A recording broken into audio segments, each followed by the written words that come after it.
Enough of this bullshit.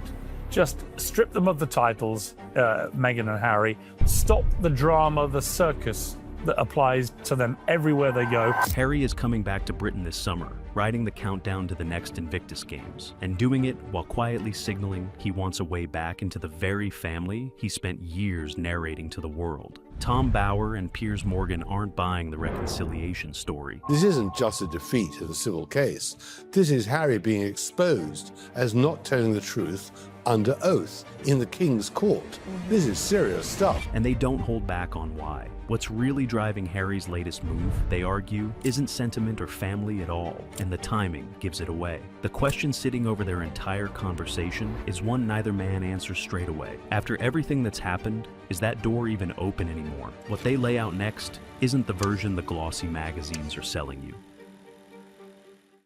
The real driver. Here's the thing they want you to understand before anything else. What's driving Harry right now isn't reconciliation, and it isn't sentiment, and it isn't some late-blooming love of family. It's money. Bower says it flatly. The way a man states something he's tired of pretending isn't true. Life in that Montecito estate is expensive in a way most people can't picture. Private security alone runs into serious money. Then the upkeep on a property that size, the staff, the travel, the whole machine of being Harry and Meghan. Add it up, Bower argues, and you landed a number the couple would need to be earning several times over just to stand still. And that's where the trouble starts, because the earnings aren't matching the outgoings. Think about what actually made the Sussexes valuable to a company like Netflix or a platform like Spotify. It was never ordinary celebrity. It was access, the untold story, the private detail the palace would never confirm, the version of events only Harry could give you. And here's the problem with selling that, Morgan points out. You can only sell the inside account of your own family so many times before the well runs dry. Once the revelations stop coming, what's left? Two very famous names and no fresh product, competing in a market that chews up famous names for breakfast. Bower goes further, and you can hear the edge in it. The speaking circuit, the appearances, the fees of former royal is supposedly worth on paper. Who, he asks, leaning in, is actually writing that check, and to hear what exactly? A man weighing his options doesn't book a speech built around personal grievance just because the name attached to it is grand. And the wealthy friends who used to lend the jets and open up the holiday homes? Bower reckons even that goodwill is wearing thin at the edges. The support structure, the thing that made the whole California life feel weightless and easy, is quietly starting to sag under its own weight. Morgan lands the trap Harry has built for himself, and it's the same trap he always comes back to. Harry wants two things that cannot live in the same house. He wants the freedom and the privacy and the independence of a life in the States. And he also wants to walk into Britain and be treated like a senior royal the second his plane touches down. You can't have both, Morgan says. And the frustration you're seeing from Harry is the sound of a man finally working that out.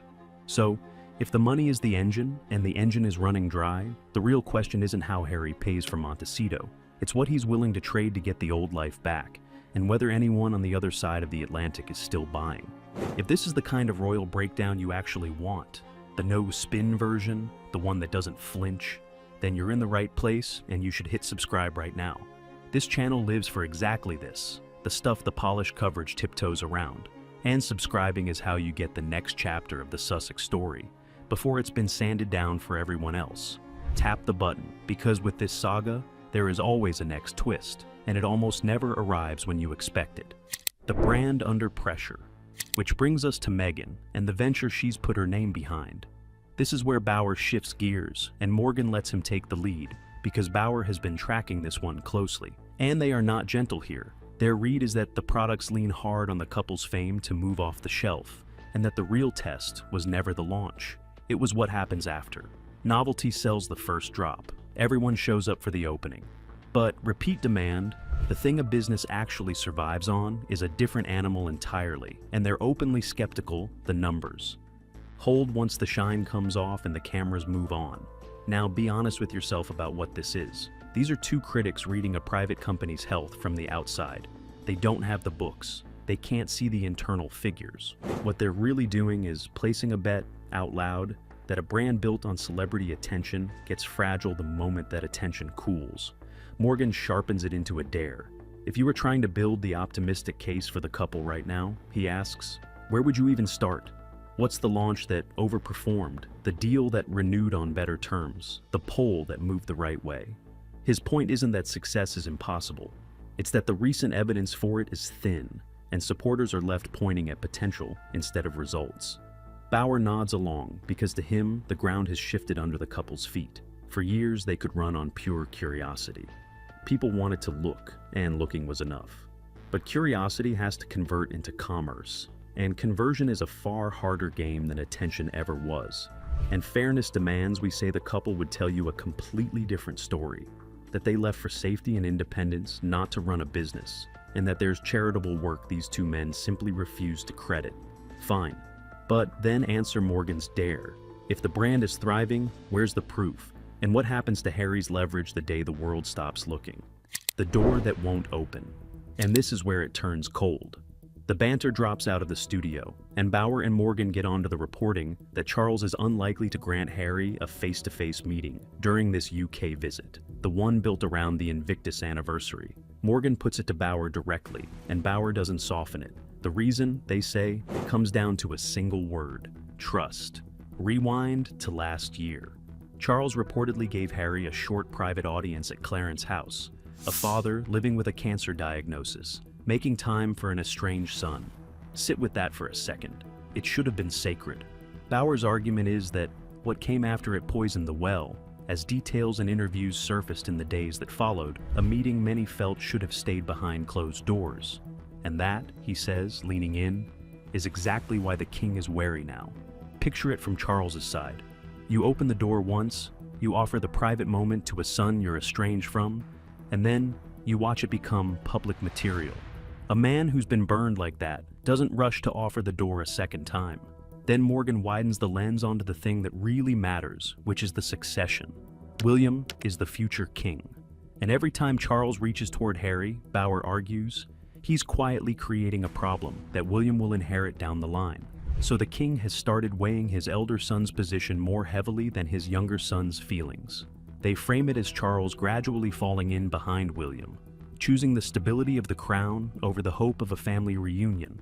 Bower pushes it into darker territory, into what he calls the real fear inside the institution. An unresolved Harry doesn't just fade away.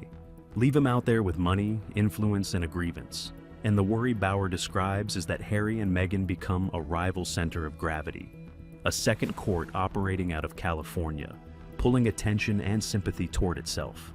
For a future king trying to steady the ship, that's the nightmare scenario, and it's why the family might prefer a clean, permanent boundary to a messy, open-ended peace. Is that fear realistic or overblown?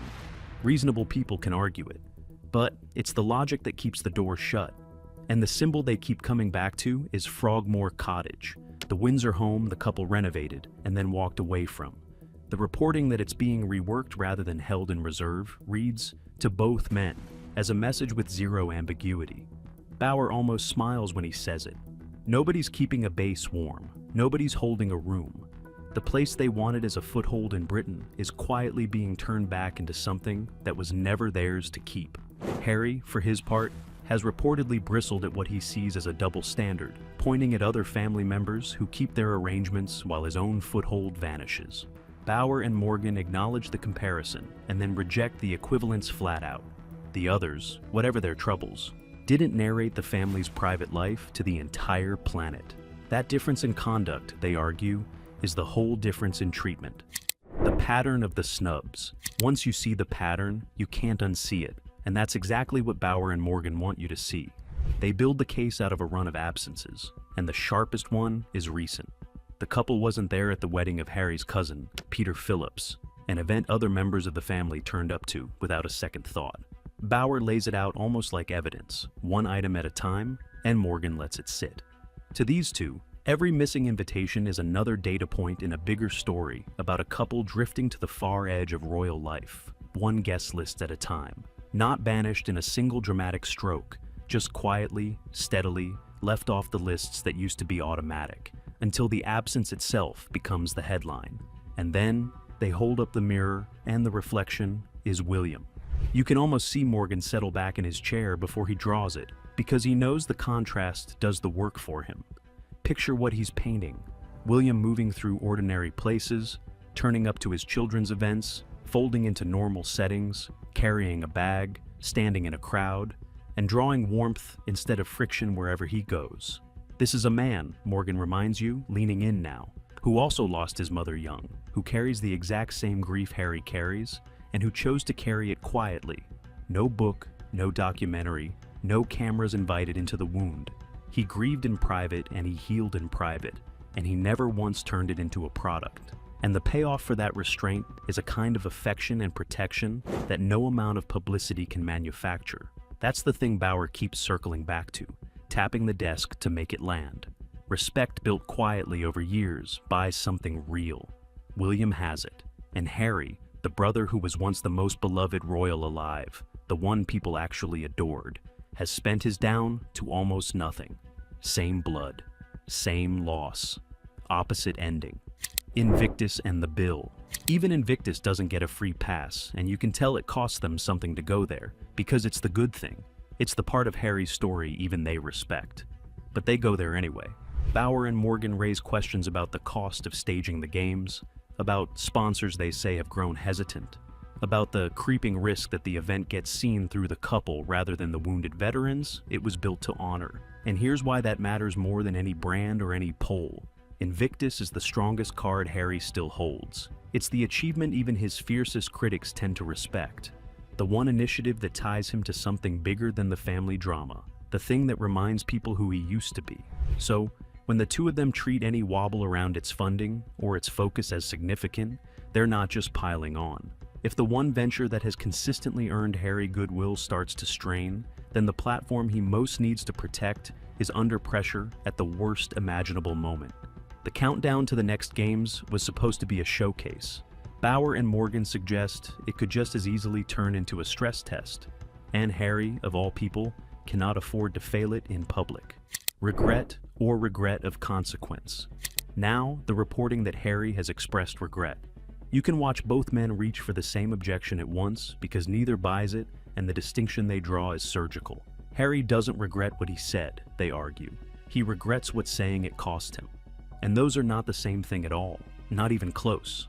Bower presses on the motive, because regret that shows up only after the money dries up and the doors swing shut is a very particular kind of regret. He questions whether an apology born of consequence rather than conviction can ever rebuild what got broken. And he suspects the family sees it precisely that way. An institution burned once doesn't reopen itself on the strength of a softer tone in an interview. It waits for proof, and proof is slow.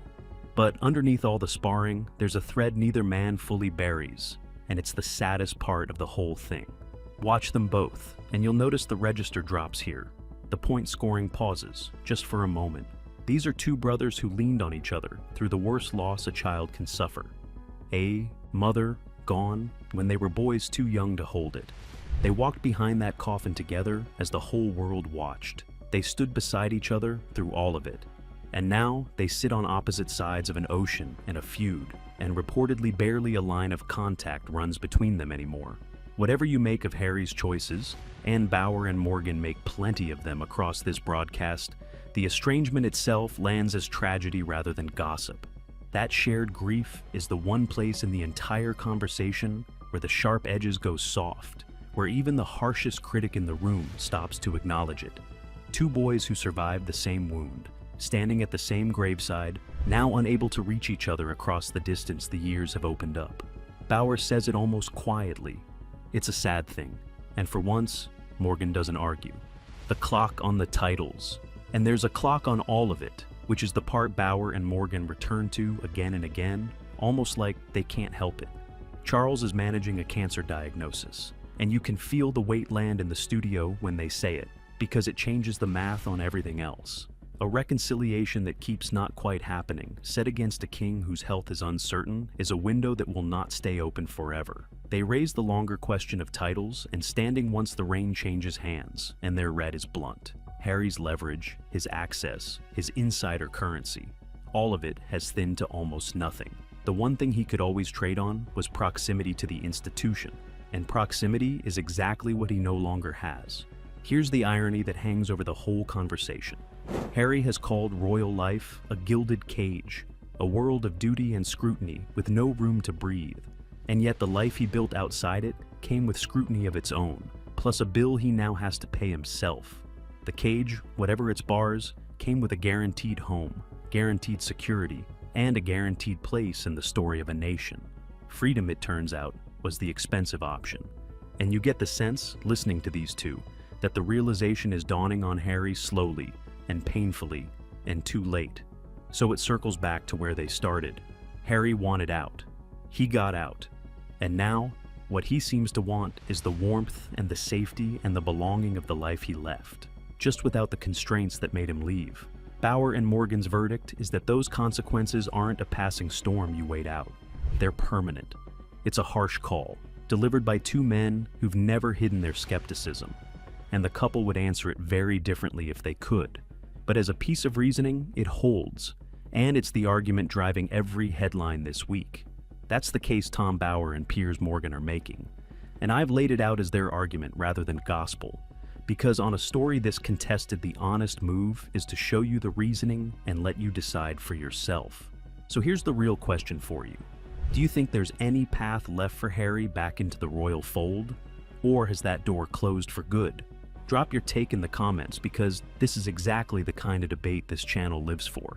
And if you want the next twist in the Sussex story, the second it breaks, subscribe now and turn on notifications, so you never miss the chapter that changes everything.